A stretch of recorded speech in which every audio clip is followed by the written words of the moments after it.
All right, gentlemen, I want to talk about the fentanyl crisis right now. Both KGW and the Oregonian have reported on teenagers in our communities who have died from unintentional fentanyl overdoses. In most cases, the victims thought they were taking another drug that turned out to be a counterfeit pill laced with fentanyl. That leads us to this viewer question from Mike Downing in Northeast Portland.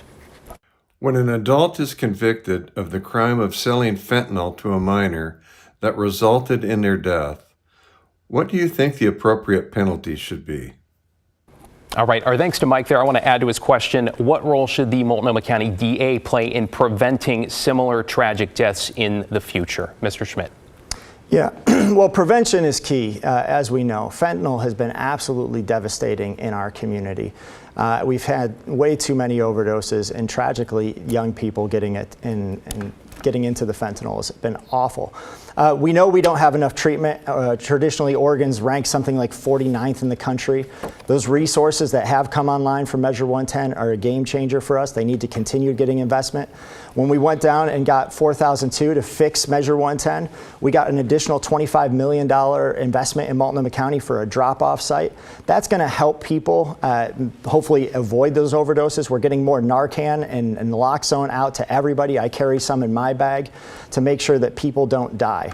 So we need to do the prevention side. On the prosecution side, we prosecute those cases. The appropriate penalty depends on a lot of different circumstances that come up. When somebody dies, we have charged somebody with manslaughter for delivering drugs that ended up in somebody's death. So that can happen, but also we look at who the dealers are, what the circumstances are, what people knew at the time. All of that goes into what the relevant penalties should be, and we also work with the U.S. Attorney's Office on those cases. That is time. I believe the first case that was charged in Multnomah County, separate from federal, obviously, was this year in February 2024. I think that's what you're alluding to there. Mr. Vasquez, here it's a two-parter: appropriate penalties and what is the role of the DA in preventing similar tragic deaths? The appropriate penalty is prison. Anyone that's dealing poison to our children should and will go to prison. That is an absolute.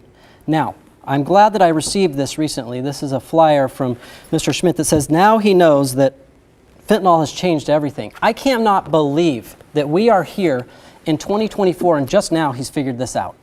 This is not a mystery. In 2022, we had 500 people die from fentanyl overdose in Multnomah County. In 2023, we had over 600 people die. Why is it just now that we're starting to realize that from our elected DA? This has been a crisis for a long time. And absolutely, when Measure 110 was passed, fentanyl was here in the United States. It was coming. As someone that was involved in the system, through the years, I've seen many drugs come and go. And it was no shock to me when this came up. And it should have been no shock to him. We need to have a very dedicated approach, building the teams necessary to attack this at all levels, as I have very clearly said multiple times, and that is what I am dedicated to bringing to this community. Mr. Schmidt, I'll get to you in just one second. Mr. Vasquez, just to draw you out very briefly, what does that look like, building the teams at all levels? What are the specifics here? So the specifics are, on the street level, I have a track history of working with officers, pairing them with DAs on the street level to actually go after drug dealers. Sadly, under the DA, we've seen as little as 7 drug dealers go to prison during his time in a single year. Also, then it happens when we have a team that goes after these drug overdose deaths. It's not like we only had one. We know that there were many, and we should be prosecuting as many of those as possible. So that'll be the second team. The third team will work with the U.S. Attorney's Office, and we'll have those two teams funneling up so that we can attack the drugs that are coming into our community, and then also attack the money that's being funneled out of this community. Okay, thank you, Mr. Vasquez. Mr. Schmidt, I'm going to give you time to respond here.